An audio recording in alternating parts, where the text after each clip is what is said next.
everyone, and welcome to another episode of the Optimizing Mother podcast. I am so excited to have Ms. Shterna Ginsberg here today. Shterna is someone who I admire and look up to so much. And you might know her from any of the very many things, from her book, from her courses.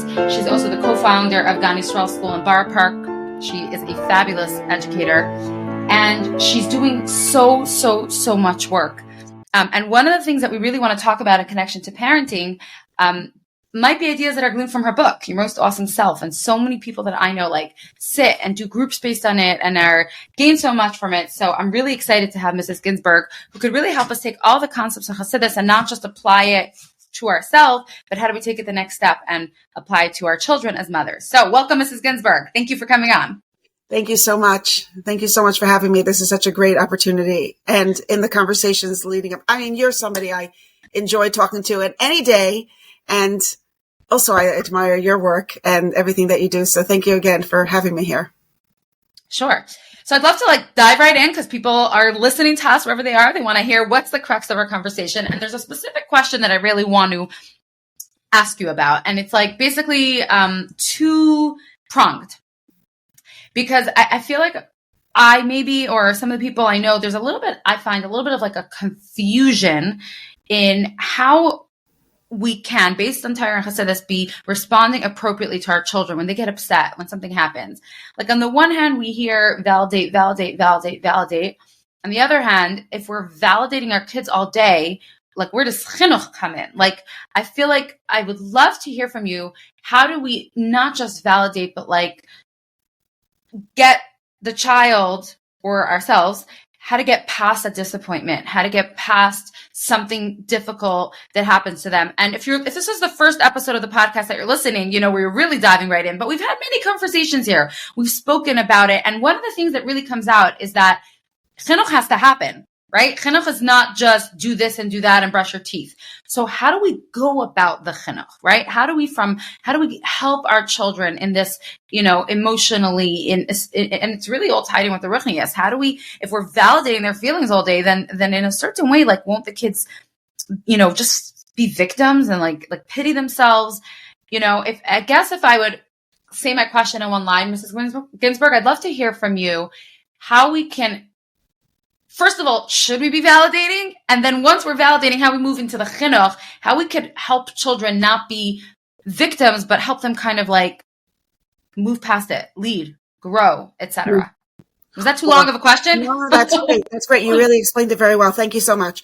So in general, when we talk about chinuch, we're talking about raising Hasidic children, raising children who really are excited to serve Hashem, excited to be part of the mission of bringing Mashiach, excited to do mitzvahs, who live with the celebration of Yiddishkeit. And that all boils down to making choices minute to minute, situation by situation, choices to do the right thing, choices to do mitzvahs, right? And that for children, that boils down to, in the children's language, especially that the Rebbe used for children, that boils down to choosing the Torah way, the Yiddish way over my Yetzer Hara inclination. So when I hear the word validation and emotions, I think that it's a buzzword and it means so many different things. So can we talk about for just 1 second, when I say validation, I want to just be clear what I mean by that, because I feel like this word has been so misunderstood and maybe it's not misunderstood. Maybe it's just understood differently by different people. So where I'm coming with emotions is I grew up in a generation where emotions didn't exist.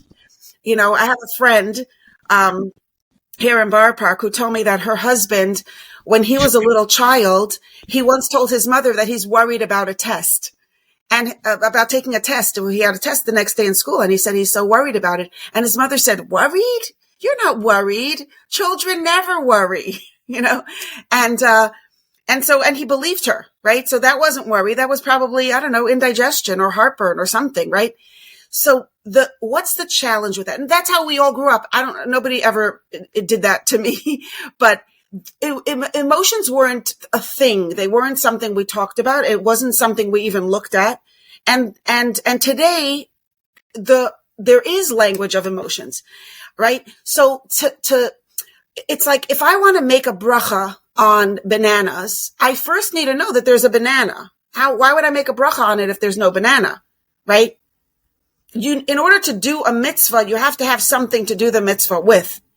So if we look at emotions as an opportunity, part of the landscape of our existence, and therefore part of our shluchus in this world, part of our mission, part of our service of Hashem, then we have to see it in order to work with it. Just like you have to see the banana in order to make the bracha on the banana, you have to see the emotion in order to work through it and elevate it and bring it to a place of kedusha. By see, you mean identify, like just like you even know what it is. Yeah. So validate to me means just it exists. Just acknowledge that it's there. Because if you don't acknowledge that it's there, like in that story that I was just sharing, like children are never worried. You can't be worried. That's not worry. What are you talking about? That's invalidating the emotion. Now, if you invalidate the emotion, so he's not working now with that emotion. Now he thinks he has a stomach ache. Or I would say that if we do that to our children, then we think two things. Number one, either something's wrong with me because I don't know what that is. Now I don't understand myself. So something's wrong with me, or something's wrong with the teachings or something's wrong with you, and something's wrong with what you're trying to teach me because I trust myself more than I trust you. So one of those two things will happen if we completely invalidate emotions. So you're saying in order to move past the worry, right? And which we'll get to, which is what I'm waiting to hear. How do you help the child move past the worry? You feel like you just have to actually say there's worry. In other words, a little bit similar to how Chassidus is full of the concept of midas. Midas is emotions and it's everywhere. Midas of the nefesh Bahamas. It's just a midah of the nefesh Bahamas, right? It's just an emotion. We don't connect that when we're talking about emotions, we mean midas of the nefesh Bahamas. It's the same thing. Yes. And I think throughout history, there were different times of Aveda. The Avos, for example, didn't transform the world to a place of Kedusha. By contrast, Yosef HaTzadik, the Rebbe compares the Aveda of Yosef HaTzadik to the Avos and the Shvatim and says that Yosef HaTzadik was unique in the sense that he was the king of Mitzrayim. He was within Mitzrayim, and yet he was a tzaddik. And the Rebbe compares that to what the Alter Rebbe has been teaching us in Tanya, and really to our work that we need to do, which is to be in this world and still transforming it to a place of Kedusha. So maybe it's a new thing for our generation as we really stand on the threshold of Geula, that there's no area in our lives that's not coming along to Geula. There's no area in our lives that's not being elevated to a place of Kedusha. So we can't ignore the emotions. They have to be there so that we could work through them and transform the space that's our heart, instead of being a place of worry and fear and insecurity and neediness, which represents really the absence, the emptiness of Hashem's reality, of awareness of Hashem, right? We want to transform our heart into a space that knows Hashem.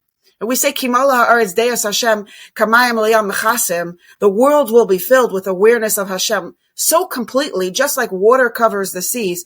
We're not talking about just the grass and the bananas and the apples knowing that Hashem is true by us making a bracha on it. We also want to transform our hearts. We've been saying this in Shema for generations. We say it in Shema twice a day. B'chal levavcha. Chassidus says it means both hearts. That means transforming our heart of our. So this takes us straight into the question. I hear what you're saying about validating. That means just like acknowledging, knowing that it's there, so that we can move past this. So can you share with us, how do you get to that, Chana? How do you get to a place of transforming levavcha, that your second heart, right? Like your nefesh Bahamas gets transformed. Like how do you do this? Right. So, I think that's such an important question, because when people are coming from a place of they don't want to invalidate and they're running away from invalidating, when they start validating emotions, they relate to that space of validating emotions as if it's like a space you want to park in. No, emotions are real and we're going to stay here and we're going to be here and we're going to, like this is it. But no, we don't want to arrive. We don't want to only arrive to a place of emotions and park here, because that would be like, dysfunction. I think that's also dysfunctional, right? Emotions are not an end to itself. It's more like we're getting what's here so that I could deal with it. It's the beginning point. If we didn't acknowledge the emotions, then we can't do anything. It's the starting point. Right. So now let's talk you're about just in denial. I'm not jealous. I'm not. So therefore, what are you going to do to me? I'm not. But I am. So now help Push it me. away. Just push it away. We don't, like, it doesn't actually, that's not the avoid of our generation. Right. It's there. So help me. Right. Like, how do I get past frustration, jealousy? How do I help my child get past frustration, jealousy, anger, worry, fear, and all the other emotions of the Nefesh Bahamas? So I'm doing a course now, and one of the it's really not about parenting. It's really about how to do this work for ourselves, how to get through our own emotions. But somebody shared this, and I think it's such a beautiful story. She said she just had, I'm going to read it in her words. She says, I just had a powerful experience with my 8-year-old daughter, which could have only happened since doing this work. Meaning her daughter spent an hour studying something by heart for school. It was very hard for her, but she really pushed herself. All of her friends already know it by heart. When she finished and succeeded, I asked her if she felt proud of herself, and she said no, and she started to cry. She told me that she doesn't feel proud at all because it took her such a long time, and all of her friends already know it. So she should have already known it too. She didn't verbalize this part that I'm going to say next, but it definitely seemed she was feeling less than, and as a result, minimizing her hard work and not able to appreciate herself. I told her, wow, there's a real meanie inside your head. Did you know that? Did you hear that voice inside your head that's telling you that you're not good, that your friends are all better than you, that all your hard work is for nothing? That voice is a real meanie. It's not letting you feel good about the hard work that you did. Listening to it speak is making you sad. Most people have a meanie inside of their head, that voice that tries to put us down and make us sad. You know why it makes us sad? You know why it wants to make us sad? Is it easy to be nice to people when you're sad? Or do you do good things when you're sad? We don't. This voice wants to make it hard for us to do what Hashem wants. What do you think this voice is? And she was able to say right away, it's the Yetzer Hara. So then this mother says, I gave her some examples of what my meanie says to me sometimes and how it makes me feel. And what I do when I realize it's my meanie, then I'm able to just realize that those thoughts are not even true. And I asked myself what the real truth is. It really resonated with her, and I could see that she experienced a bit of that clarity herself. And she writes in parentheses, yes, I also held her and acknowledged the feelings that she was feeling, but it was great to be able to put everything in perspective for her. I think that story is incredible, and obviously it represents a bunch of different skills. And I'd like to, first of all, what do you think of that story? Is that amazing? Meanie. What I find most fascinating about it is that it's just kid language for all the different other ways we've been talking about it. Say Yetzer Hara, say Nefesh, say meanie. That's such a good word for it. It's a meanie. Yeah. It's also a good word for a little girl. Yeah. Like Machne calls it my bully voice. Yeah. I love it. It's not you. It's this mean voice inside of you that's trying to get you down. Like, that's literally what Yetzer Hara tries to do. Right. So in order for a parent to have that kind of conversation with her child, first of all, in that conversation, what I love about this conversation is where you see what I mean about validating emotions. The mother didn't say, oh no, that's a terrible thing to feel. You don't feel that way. Or let's just distract ourselves or just be quiet and she didn't dismiss or push aside or reject, or like make her daughter feel bad. Oh, you shouldn't be feeling this way. She really validated it and helped her move through it, help her understand what was going on inside of her and where she could take herself through, how she could take herself through that. So let's talk about a couple of skills that I think that are involved here. The first thing that this mother did, which we all want to be able to do with our children, is number one, it's being able to recognize that the stories that we tell ourselves in our heads, all that noise in our head is actually not us. There's a difference between who I am and what I'm thinking. There's even a difference between my mind and the thoughts in my mind. That's the skill, recognizing the difference. Yes. So having awareness of our conscious mind, because really a child's starting point, and for many adults, it remains this way. A child can't separate between facts and feelings and and thoughts. It's like one big mush and themselves and their identities. So if they have a thought, then it means it's them. That means I feel that way. Right. And if I feel that way, then it is. And we don't, then what are we even, there's no even way to have the conversation. Right. If I, and then I'm stuck in it.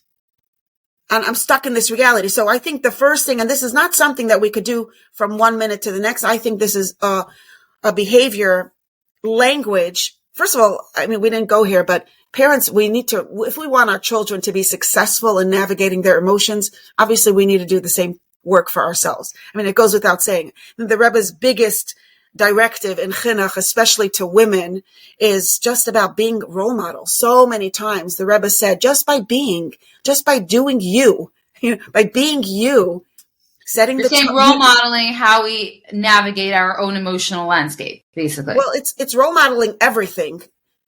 But if we want to teach our children how to make choices, healthy, meaningful choices, through their, even with emotions, right? In a healthy way, in a meaningful way, in a purposeful way, we need to be able to do that for ourselves. So I want to talk about a little bit language that we want to introduce into our families. So instead of saying, I am, let's say, hurt or angry or whatever, or jealous, I have this feeling or I have this thought, to help children separate who I am, my conscious mind, between what's going on inside of my mind, because it's such a huge, it's a huge deal. And also asking children, what do you think? What do you feel? Not that it's you, it's what are you, what's the thought, what's the feeling, separating. Yeah. What thought is coming up for you as we're reading this book? Which idea is popping into your head? So by introducing this language, not just introducing it, but really using this language. Imagine when you read a book to a kid and you're asking them which ideas are popping into your head, which emotions are coming up for you in your heart. So we're explaining, we're helping them realize, and this is slowly over time, that there's a them, and then there's ideas that pop into their head. And there's we can edit this out. I just wanted to say, do you want to put the mushal here of the clouds in the sky? Yes. They'll edit my point out, but yeah, you can go ahead. Here's a mushal. That's great. Yeah. So, and sometimes when we're talking to kids, they might not be able to separate their who they are with what they're thinking. It's like one big mush. So if we're able to, if your child is a little bit older and you're able to actually teach them a skill, even from the age of 6, 7, 8, for sure, to be able to give them this visual of a sky and clouds in the sky. When we look up at the sky, it looks like the clouds and the sky are one big picture, but we know that there's huge, huge space between the clouds and the sky. Especially, anyone who's ever gone in a plane, if a child went on a plane, they know they're not, the sky is way above them. They can't even see the sky from there, but they know that they're on top of the clouds. That's a lot of space. So we could explain to them that you're like the sky, and these thoughts are the clouds that are passing by. And when you feel like you're getting mixed up with your thoughts and you can't separate, imagine yourself, just pick yourself up, be the sky, look at your thoughts and look at your feelings without being them. That's the skill that we want to be able to teach them, to be you and to know, be the sky and not the clouds. Right? And notice, wow. And with that, you're able to notice the clouds, and the space between me and my thoughts gives me that opportunity to work with them. This is a huge, important skill. I think it took me a long time to realize this, right? I mean, if you're walking down the street and you're holding a bag and the bag drops, you drop the bag, you can easily pick it up. But if you fall together with the bag, that's a much more difficult thing to fix. Right. Rather than I'm angry, I'm miserable, I am, which means my whole being is identifying itself with the thing. It's that I'm a person and I'm experiencing anger right now. Yes. I was speaking with a woman who actually had a terribly traumatic childhood and a terribly traumatic adulthood, and we went through, in one experience, she was sharing how she felt horrible about herself, and she deserved all the terrible stuff that happened to her, and there's nothing good about her, and all these really negative, I'm a bad person, I'm not good enough, more than I'm not good enough, I'm horrible, and I'll always be horrible, and everybody knows I'm horrible, all this stuff. I asked her, is there one little inch in your being that knows that what you're saying is not true? And she said no. My whole, this is just who I am. This is my truth. So what we did is I asked her to close her eyes and just notice her breathing. Right? So there was and then we spoke about how like her mind was now noticing her breathing. I said, now could you, in that same place of your mind, could you notice all these feelings? Could you look at all those feelings? And then in that space of your mind where you're noticing all those feelings, can you welcome the truth that you know about Hashem and the value of your neshama and who you are as an adult? She said, yes. I said, how big is that space? She said, maybe a teaspoon. I said, great. From the place of that teaspoon, what would you tell a little girl who believed all these things about herself? And all of a sudden, her voice became stronger. And she said, no, you did not deserve to be treated this way. You're a good person. You always meant well. You always wanted to do the right thing. And as she's speaking, she really gained strength. And she finished speaking and she opened her eyes. And all of a sudden, she started to cry. And this is a woman who never cried. And she said, she felt like such a sense of relief, like she's releasing all this energy. That's on an adult level. But for kids, becoming objective. In other words, it's taking the driver's seat. You have to know that you're not it. So interesting. I was going to ask you a question, but it's more than objective. It's first getting into that space, the nefesh hasichlis, really, in order to be objective, which could be objective, right? But which in the past was hijacked by these very, very strong emotions, which the emotions felt like truths. They didn't just feel like a passing emotion, like an energy pulsing through your body, which is what an emotion is. It's just a feeling. It gamze yavar. It's going to pass. It felt like a truth. So her objective mind was flooded by these ideas of unworthiness, of inferiority, of like, she felt like the way she described herself, a can of worms. I am the worms, right? So from that, once she was able to get into her objective mind, she could welcome the truth to sit in the seat of the objective mind. And now she's free. So I had a question. I think it's answered, but I don't know if I have the right words. Like, I don't know if I could put my finger on it. Maybe you could help me. Like, part of the reason, one of the things I wanted to ask in the beginning is, like, you mentioned validating emotions. And a lot of concern people have is that if we're going to validate and talk about kids' emotions, like, it's going to make them egocentric and full of themselves. But actually what you're saying is that the opposite, when you're able to distance yourself and notice it, not as yourself, it helps you transcend it. It doesn't help you be more egotistic. It actually helps you get to a place of being less egotistic. Is that correct? Yeah. Well, if I am my emotions and my emotions are me, and then I need to obey my emotions, then I'm a slave to these emotions. What if you just ignored them completely? What if you just pretended they didn't exist? Well, that's like pretending that the cockroach in my plate doesn't exist and I'll just eat whatever's on my plate. Like it's there. That's not an option. It's really not an option in our generation. It's really not. The language is everywhere. It's not. Maybe it's not a good thing that the language is everywhere. Maybe we should be fighting that.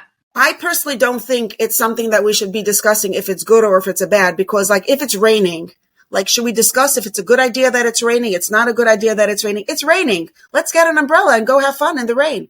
You know what I mean? It's what we're going to sit and pontificate and analyze. Is it a good idea? Should it be raining? Should it not be raining? It's a fact. It's raining.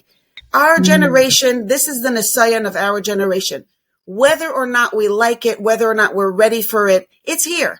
Everybody takes emotions seriously. Now, in the secular world, the extreme of this, taking our emotions seriously, is to mutilate bodies, chas v'shalom, right? If I feel like I'm not this body, I should be a different body, so I'll change my body. That's absolutely dysfunctional and evil, right? And by the same token, if I feel like not doing the mitzvah, I shouldn't do the mitzvah. That's also spiritually and emotionally dysfunctional. Because if we take our emotions as if they are our masters, then we're slaves to something that is not even who we really are. We're slaves. And people say, no, I want to be true to myself. Yeah, but being true to your emotions is really not being true to yourself, because who we are is so much bigger than our emotions. So contrast that. Contrast secular world to what Hasidus is saying. By contrast, the Rebbe really wants us to know that we are godly. We are chelik elokami mal mamish. We are holy. We're pure. We're beautiful. We're good. Can you say that as a skill? Like skill number 1 was very clear to me. This first skill is noticing your conscious mind, separating yourself from your thoughts and feeling. Can you say this chelik elokah neshama thing as a skill? Yeah. As a skill. So the second skill is like, I think, knowing that your neshama is your true self. Now, it sounds like it's just in a piece of knowledge, but the reason why I'm calling it a skill is because a lot of times in our language, we mix up. You see, the world measures things. Let me put in a language here that I think is a very good piece of language. Okay. There's absolute value and there's relative value. Relative value means try describing the value of $100 without comparing it to anything, right? You can't. The $100 only has value in relation to what you could buy with it, what you could do with it, right? That means it has a relative value. The value only exists and the value could only be described in relation to other things. Now that value, relative value, could change. $100, if you give a kid $100 and you say, go buy yourself a game, that's a lot of money for a game. It's a very expensive toy you could buy with $100. Go give your same kid 20 years later $100 to buy a house. It's not even money, right? Nothing, right. It changes. The value is, which was so big, became nothing, right? And that's any single thing in the world. Even any talent, any money, any possession, anything has only relative value, which means the value only exists in context of other things.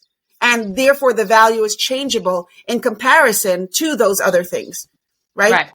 Now there's only one thing in this world that doesn't have relative value, and that's Hashem. It's not a thing, right? Hashem has value not in comparison to other gods.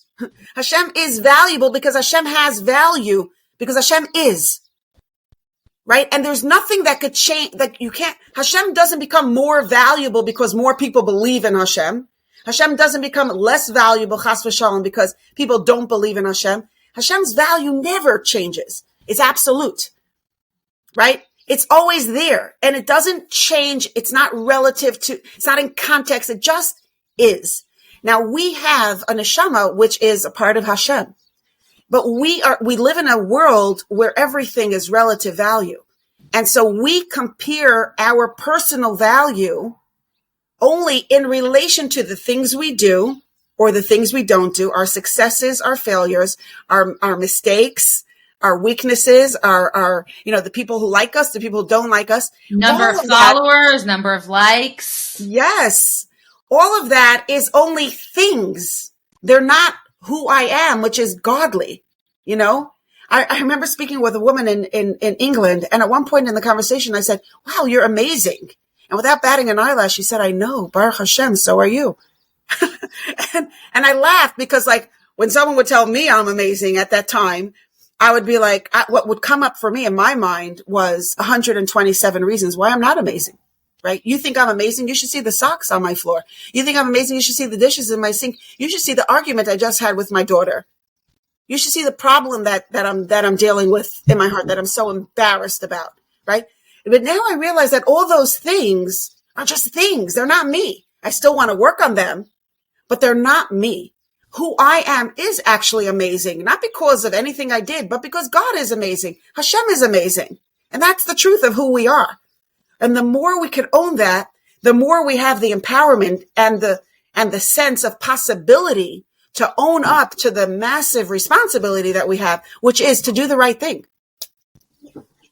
No matter what we're feeling like.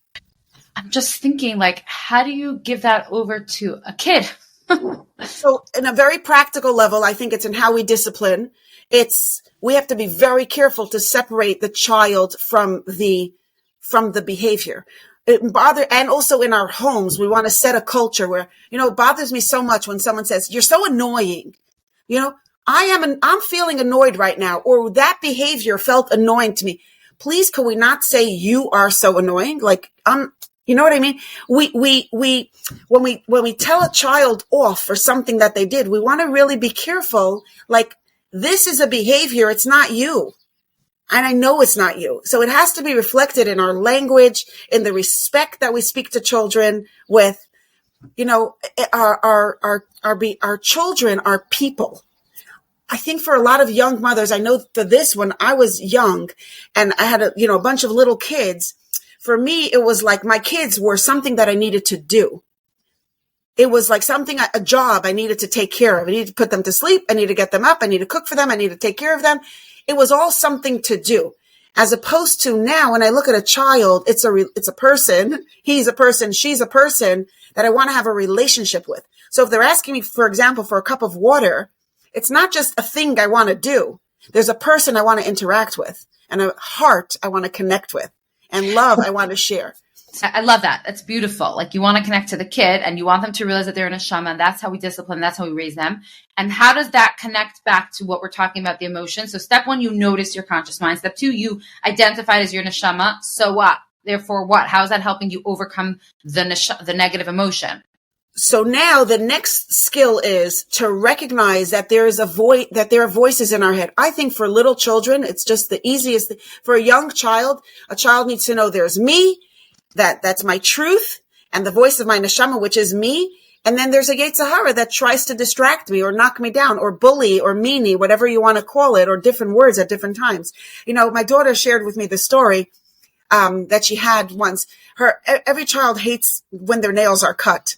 And so her son, one time, he was putting up a fuss. He didn't want his nails to be cut. And he refused to have his nails cut. And so she told them, so she was able to tell him, like, yes, it's uncomfortable, right? Having your nails cut is uncomfortable, right? And it doesn't feel good. It feels icky. You don't like it, right? And he's like, yeah. So that's called validation, right? We didn't say it. She's not saying I'm validating your feeling, but that's actually what she's doing. It's uncomfortable. Yeah. And she says, but there's a voice in your head that your Yetzer Hara, she didn't call it a voice in your head. She said, but your Yetzer Hara is coming and telling you that if it's uncomfortable, you can never do it. And it's dangerous and it's going to hurt and it's just something that if you do this uncomfortable thing, something terrible is going to happen. And it's so dangerous. And he's not letting you do it just because it's uncomfortable, right? But really, you could do an uncomfortable thing. Even if it's uncomfortable, it's just going to be uncomfortable for a little bit. And then you're going to have clean nails. And he understood that. But then she went, but he started making a joke, actually. And then he's like, well, maybe I should flush the Yetzer Hara in the, whatever, in the toilet bowl. He was joking about that. But it's awareness. Once the child identifies, I am an neshama, I'm good. I have the power to make a good choice, to make a meaningful choice. So then the Yetzer Hara is like, it's not me. I could otherize it. It's not a word, but we're otherizing that voice that tells him to do. That's a great example. Can you give more examples of like things kid would struggle with and like work me through how like these skills of separating yourself, of knowing your neshama, of knowing it's the Yetzer Hara, like it almost sounds like on the one hand I hear it's earth-shattering repercussion, on the other hand it's like, yeah, obviously we know there's Yetzer Hara, Yetzer type. So what? Like walk me through therefore how that could actually help you when you're feeling, frustrated, upset, etc. Like how we're, if we started the conversation really saying, how do we get them away from being victim to being like in charge of their minds and being leaders? Like how do you validate, but without getting them sucked into the story? Can you talk about that a little?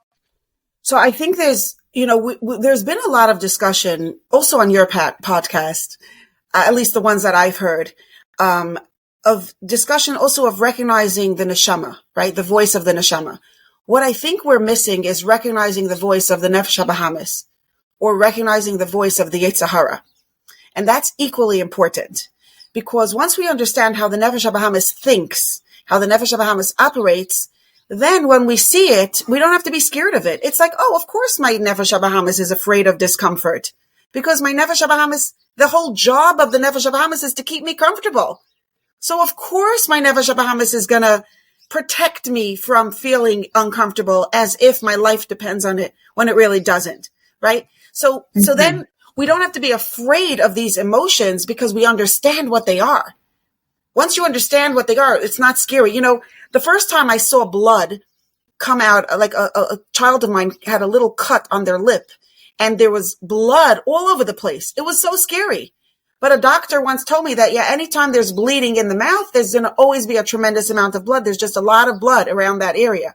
So the next time my child had a different child had a little something on their mouth, it was like, of course there's going to be a lot of blood. It's okay. It wasn't scary to me. The blood wasn't scary. And I was just able to deal with it. Of course, Bahamas is going to get angry, be shy, embarrassed, not interested. Insecure, afraid of emotions, shut down, fight, freeze, fight, flight, fawn, all that stuff. Like just that makes sense. Like that's the Nefesh Bahamas doing its thing. We don't have to diseasify our unpleasant, difficult, hard emotions. So what are we going to do with it instead? Yeah. So once we recognize that it's our Nefesh Bahamas just being a Nefesh Bahamas, right? So now within the space of our conscious mind, we're like, oh, so now I'm flooded with my Nefesh Bahamas feelings. And it's really, this is a really strong feeling. Whoa, let me take a deep breath. And now, what is my Neshama's opinion about this? What does my Neshama have to say about this? From the place of my Neshama, what do I want to tell this little girl inside of me who's having a temper tantrum? That's the language I would use for an adult. For a child, they are the child, right? So for a child, I would say from the place, what does your Neshama have to say about this?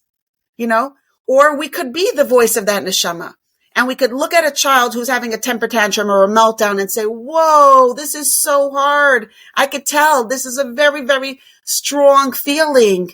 You know, your Nefesh Bahamas is really worried and you have this. Well, don't tell me it's my Nefesh Bahamas. It's me, right? It feels like you. It's all over you. It's like it's in your blood. Of course it feels like you, right?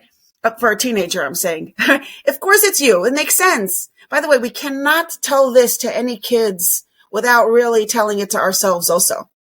If you wouldn't accept it from yourself, your child will not accept it from you. Just saying. You can't be fake about this. We really have to do this work ourselves. Okay, but back to the child, right? So we're telling the child, whoa, this is a really hard feeling. I could hold their hand or look into their eyes with my hands on one hand on the shoulder, look into their eyes and say, let's breathe with me. You know, just take one deep breath.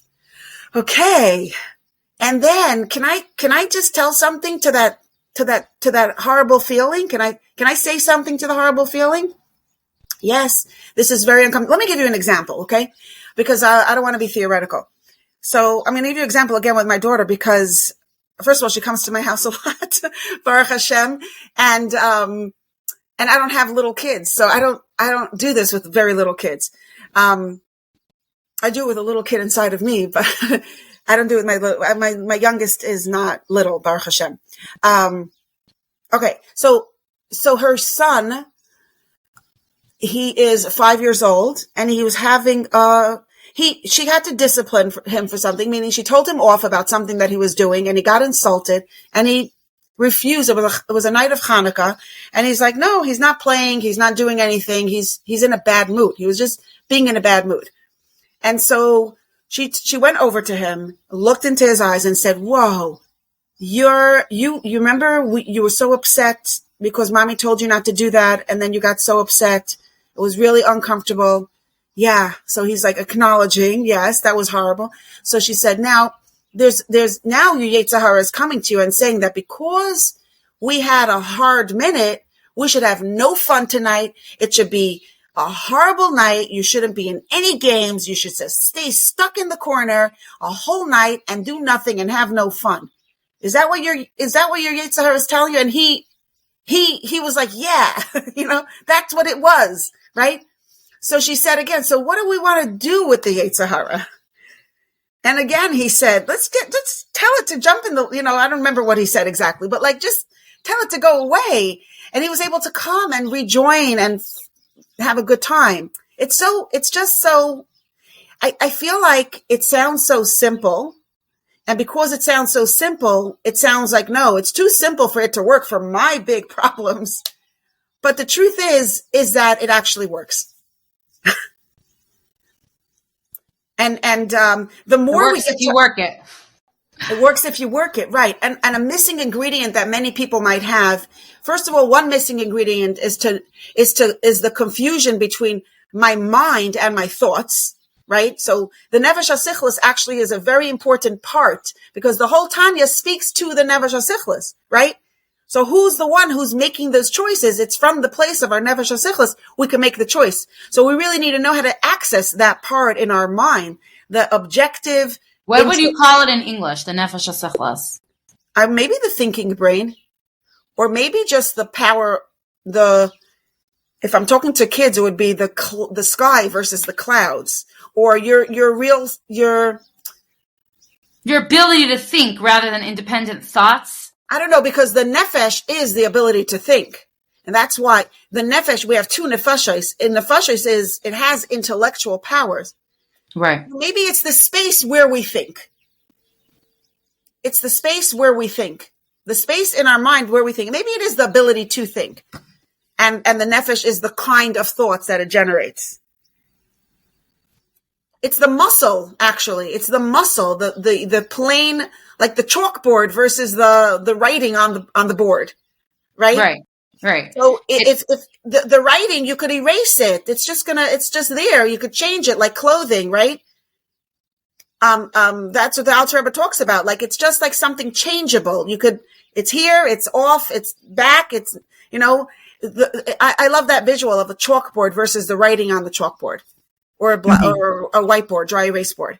Will kids get annoyed at you if a whole day you're being like, that's the voice of the Yetzer Hara, that's the voice of the Yetzer Hara? Like, how do you do it in a way where it's even a skaba, like kids can get it and like. So first of all, I don't think we should be doing this all day. I think where we want to do it all day is first with ourselves. And when something is natural, we don't, people who are, I don't know, it's not language that I use a whole day. Absolutely not. But because I live it, and it's real for me in my Avaida, I think that's what the Rebbe means when the Rebbe is talking about being a role model. It's not only speaking, it's being.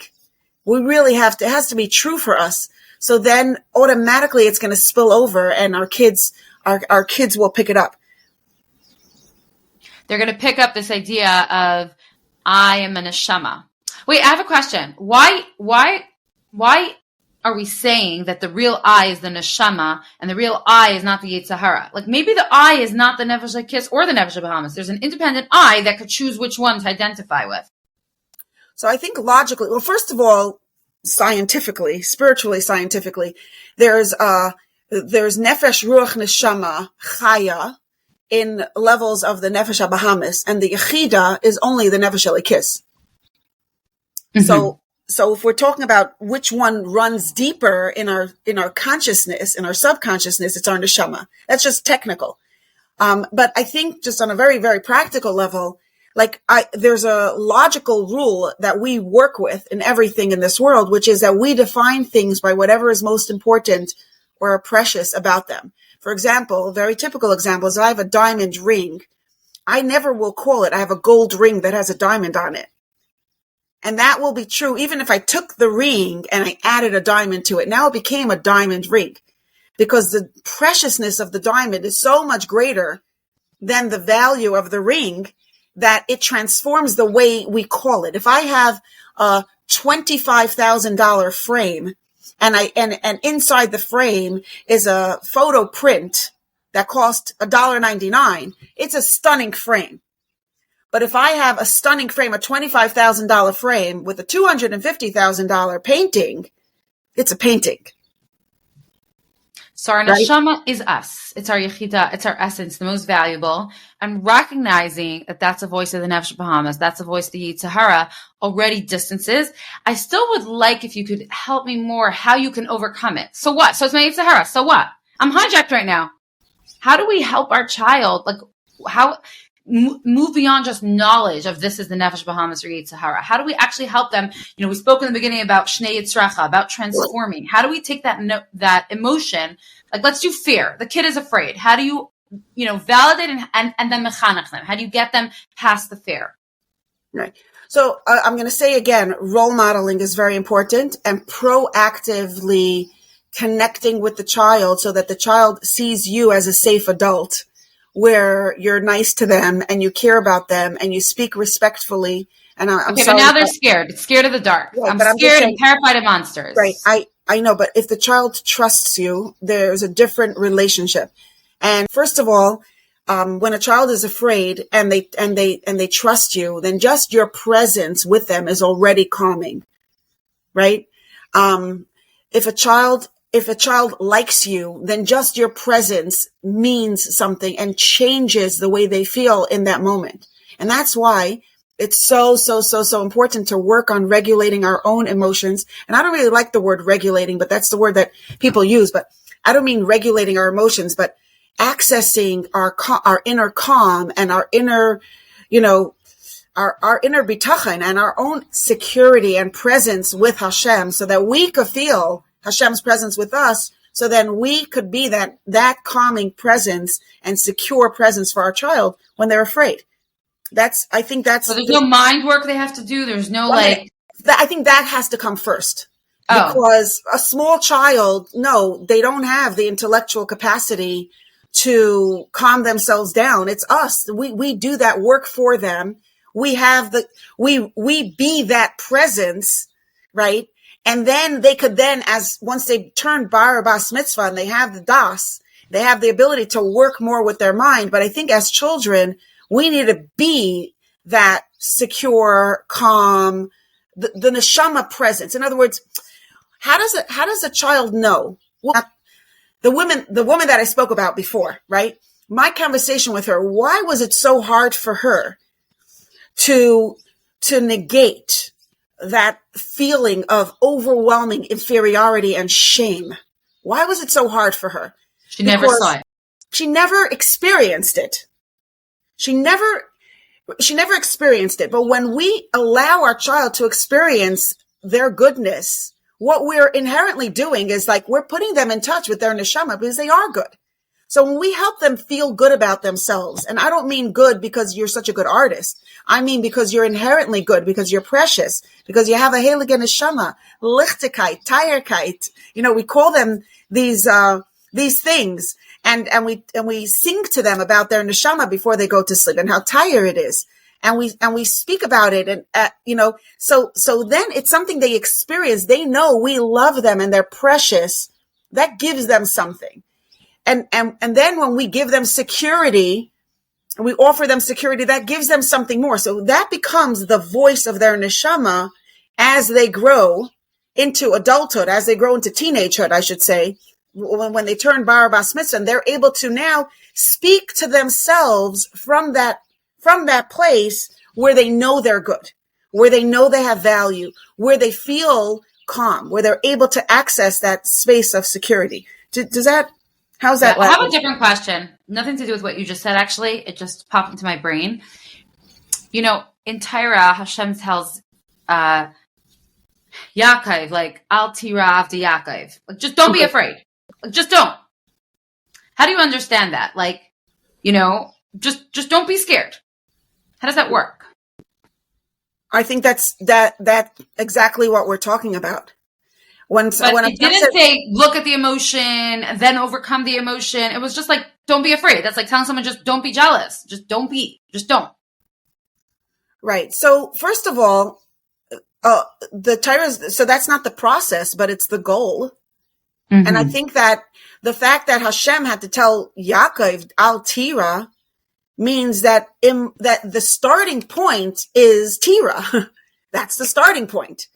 And the goal is to get to a place where he's not sitting, where the fear is not controlling him. And I think that's a very good example of what I'm talking about by validating. Don't get stuck in the fear is what I'm hearing in that statement, is that you will be afraid. And that's normal. Okay. You're going to be afraid. That's normal. That's expectable. Okay. Now, when you feel afraid, we don't want to stay there, because the fear inside of us really represents the apps, we might, why will we feel afraid? We'll be afraid because the circumstances will seem more real than Hashem's promise to protect us. It will feel like Hashem's promise to protect us is irrelevant. And Hashem wants us to know, that's going to happen because the surroundings that you're in, it's a dangerous situation and you're going to feel like you're being controlled by circumstances, by events that are not by people and by things, by the climate, by, big pharma, whatever you want to call the operators, big players, and Hashem is not and as if they're controlling you and not Hashem. And we want to tell ourselves, this is normal to feel this way because we live in Gullus and Hashem is hidden. But let's pull aside the curtain. Let's invite the Aleph of Geula here and Altira, get to that place where even though this is what's going on, we trust Hashem. I think that's a very good example. And if we don't, and that's why we say Yagaiti umatsasi, lo yagaiti umatsasi al tamen, right? Why does Chazal have to tell us lo yagaiti umatsasi al tamen? Because naturally we would believe it. We would think it's possible to achieve success without hard work. Because look, I'm seeing success. There's a believable thing about it. Or we would think it's possible to invest hard work and not see success. So that's why Chazal has to tell us, don't believe it. Don't park in that place. There's more. There's more to the story. And if we could tell ourselves that in everything that we do, we're telling ourselves stories throughout the day. If we could realize that there is no such thing as a story in our minds that is not being influenced by our nefesh habahamis, right? In every single story, our natural instinctive way of experiencing that story is that it's from the nefesh habahamis. Somebody shared with me. How do you unblend from that if it's inevitable? First of all, I think it's proactively learning, just like we want to learn about the neshama and learn about the halakite of the neshama and do the work that it takes to process and absorb the magnitude and the beauty of who we are. We equally have to recognize and understand, what does it look like? What does a nefesh habahamis look like in a real, live, thinking, breathing, active person? It's so important to know that, this is what it looks like. This is the profile. So that when we see it, we'll be like, oh, hello, nefesh habahamis. I know you. Well, let's work this out. I have what to tell you. You know what I'm saying? It's like the more a woman was sharing with me a story, an unpleasant experience. She was working for somebody for a bunch of years, and then another person was brought into the company, and that person was bad-mouthing her to the employers, to the top, and eventually she experienced a demotion from her position, and she was feeling very resentful of this other person, and this was an adult woman who was a very wonderful, I knew I could ask her this question and it wouldn't be offensive to her. So I said, I'm just curious, obviously after I felt with her for the pain of what she had experienced, because it was really very painful. I said, I'm just curious, as you tell your story, right? I'm not, what's Hashem's part in this story? What's Hashem's part in this story? And why did I ask that is because our neshamas, once we ask that question, we're putting our neshama into the driver's seat. Where it's like there's a microphone in our brain.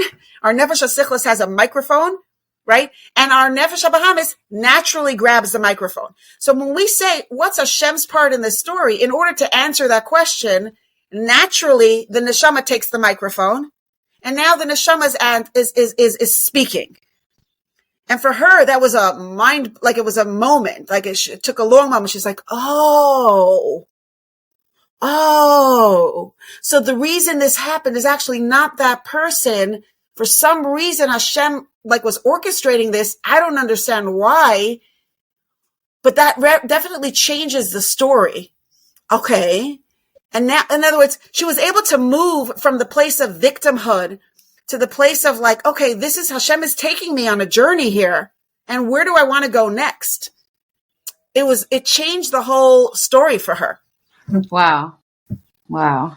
And I think it could do the same thing for us. So we want to notice the themes in this story. Who am I in this story? Am I a victim? Am I less than the other people? Because I think we naturally give power to other people and we feel like she looked at me. She didn't look at me. She said this to me. Well, so she said, like, who am I in this story? What did I say? What did I do? It always feels like the other person's choices matter than us. And I think that is also a function of the Yetzer Hara. I have a good friend. She said, I need 3 things in life to survive. These 3 things, this is what I need to be comfortable. If I have these 3 things, I'm good. What are these 3 things? Food, water, and someone to blame.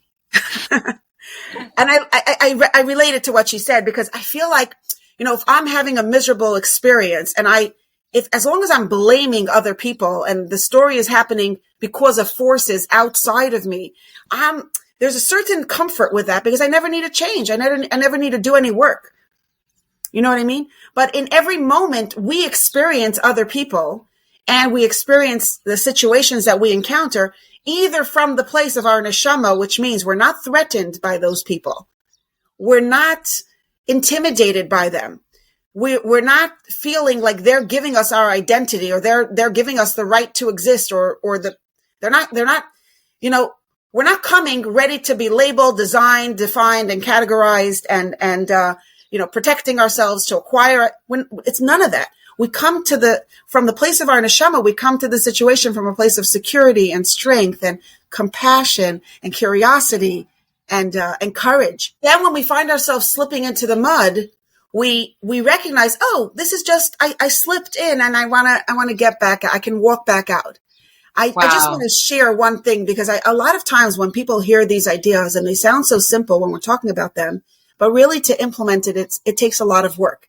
Because it takes a lot of awareness and it's really stepping into a completely different way of operating. And it takes a lot of work and it takes a lot of time. I don't want to let go of my Nefesh Bahamas stories. There's resistance. If you want it, but so that you're being honest when you say that. Most people will say, I can't. And what they really mean when they say they can't is they're unwilling. Because the truth is that functionally, just like, you could move your finger, and if not, then it's broken, right? We could take charge of our conscious mind. We could take charge of our conscious mind. We could take charge of leading ourselves. We could be a Beinani. We actually could be a Beinani, at least for this moment. We could choose our neshama as our leading self and lead our lives from the place of our neshama. We could. The question is how.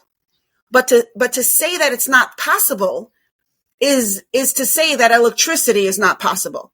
Sometimes my bulb doesn't work. I turn on the light and it doesn't work. But I'm not going to say, oh, electricity doesn't work. No, I'm going to say, oh, which wire needs to be strengthened? Which bulb needs to be changed? And it's really the same thing with us. If this system that we're describing doesn't work for you, then what you want to ask yourself is like, what do I need? Which skill am I missing? What idea? Which part of my system needs to be strengthened? What more can I learn, so that I could lead myself from the place of my neshama, because it is possible for every person. Wow. This has been an amazing conversation. I'm like blown away. Just before we wrap up, is there like a takeaway, a final one, one wrap up that you can just tie this all together? So on a practical level, if I could review what we spoke about, it was the idea of validating emotions is to recognize that they're there so that we use them as a springboard for a greater, stronger, deeper, more complete awareness of Hashem in our lives. And if we don't validate the emotions, then not only are we denying reality, but we're also missing out an opportunity to bring Geula into our hearts and to experience personal Geula, which is the mission of our generation today, here and now. So, the Geula Prati of getting past the emotion, of bringing Hashem in, everything that you described. I would even say the Geula Prati of leading our lives from the place of our neshama. in the Maimar Tziyam B'Mishpati Pada, and the Alter Rebbe describes what is Geula, what is actually, he talks about how the neshama is, the awareness that the neshama has, how holy the neshama is. It's even, it was holy even before it's born. It's Atzilus and Bria, Yitzira, Asiya, that whole journey that the neshama makes. And there's a magnificent light of Hashem that's beyond all the worlds, beyond even definition, that protects our neshama and keeps it in our body. And then the Alter Rebbe says, so the natural way of being is that the neshama should be leading all the emotions and the behaviors and the things that we do. But it's in gullus. So if we don't validate emotions, then we're missing out the opportunity to do this work of putting our neshama in charge even of our emotions. Because what is a leader of an empty house? It's not a leader, right? A true leader, when we say our neshama is going to be my leading self, it's not a neshama that's, now I emptied the house, so now I can lead the house. What's the point of that? No, my house is full. My home, my heart is full of emotions, and still my neshama is leading. And then I transform from fear to bitachon, from depression to joy, transforming each one from despair to hope. Beautiful. Yes, absolutely. I just want to share. I want to end with one story, because a lot of times when people learn this, if it sounds impossible, then they're fine. They just say, "Oh, this is not relevant." But if it's possible and it resonates with you, then you might feel frustrated with yourself that you're not able to do this. Or that you might feel frustrated with yourself that you get stuck, nevertheless, in unpleasant emotions, if it seems so simple. So I want to share this story of that Rebbetzin Sarah Kaplan shared a couple of years ago at the Kinnas, which is one of my favorite stories. Her husband had passed away when she was young. I think she was 50 when her husband passed away. And she was coming to New York, and she went to a toy store to buy some toys. And when she came to pay for the toys that she was bringing to New York for her grandchildren, the store owner said, "Oh, I have $1, an American dollar that has your husband's name on it." And she looked at the dollar, and it was actually $1 that her husband had written his name on it. He got it from the Rebbe. Wow. Along with the bracha. And she felt so special because her husband had just recently passed away. And here she was getting $1 from the Rebbe with her husband's name on it. And it was so meaningful to her. And of course, she changed that dollar, and she's holding that dollar, one hand holding the dollar, the other hand holding the bag of toys, and she's walking out of the store, so excited to have about what just happened. And there was a ledge at the door of the store, and she didn't notice it, and she tripped over it, and she fell flat on her face. And as she's laying there, she's thinking, how is this even possible? How did I fall? I'm holding a bracha of the Rebbe in my hand. How did I fall? How did this even happen? She said it was hard to get up. But she got up and she went to the car. She had a driver who drove her home, and she's coming to her house. The phone was ringing, and she rushed to answer the phone. And it was a former student of Machon Alta. And the student was complaining bitterly about the fact that she didn't yet find a shidduch. And she was practically in tears about her, she's like, she gave up everything in her life, made her, Yiddishkeit became her life. And now, and Hashem is, what is this? Like, why isn't she finding her match? And Rebbetzin Kaplan said that as she spoke to her, she realized that it was what she herself needed to hear, because she told this woman, she said, Yiddishkeit is a way of life. It gave you a connection with Hashem. It didn't prevent you from having challenges. And she said, she told this woman what had just happened to her, how she got the dollar from the Rebbe and that she fell. And she said, and her question that she asked herself, how could I fall when I'm holding the dollar of the Rebbe? And she said, now your question and this conversation is helping me realize, she said, the bracha of the Rebbe didn't prevent me from falling, but it gave me the strength to get up when I fell. And so I love this story because the knowledge that we have and the tools that we have and the chassidus that is our treasure doesn't prevent us from being human. It doesn't prevent us from having deep darkness and deep fears. And if Yaakov Avinu could be told, Al Tira, Kal V'chomer 1,000,000 times over, we are going to be afraid. And we are going to feel terrified and anxious and insecure and lonely and needy and just inferior and less than. And all these emotions are the way we should be feeling because we're human. And it's and it's not because we don't have a bitachon. It's not because we didn't learn enough Tanya. It's because we're human. And this is how Hashem designed us. So instead of when we face these emotions and when we feel them creeping into our hearts and overwhelming us, we don't want to, judge them and say, why do I feel this way? I shouldn't be feeling this way. No, let's welcome them as opportunities, as invitations from Hashem. When you're feeling upset or anxious, Hashem is calling you and saying, hey, my sweetie pie, I need something from you. Right here in this space where you're feeling anxious, could you let my light in just a little bit? Because if you can, you just brought Geula to that space. And we need that Geula for the whole world to bring Mashiach. So. Wow. This is amazing. This is absolutely incredible. Thank you. Thank you so much. Honestly, even though I'm recording it, I need to listen to this a few times to really take it all in. So thank you so much. Thank you, Sarah. This was a great conversation. I always enjoy it. And, and our Geula practice should really lead to Geula Klali for all of us. Thank you everyone for joining us and listening to the Optimizing Mother podcast. Please subscribe, share with your friends, and see you next time. Thank you. Thank you so much.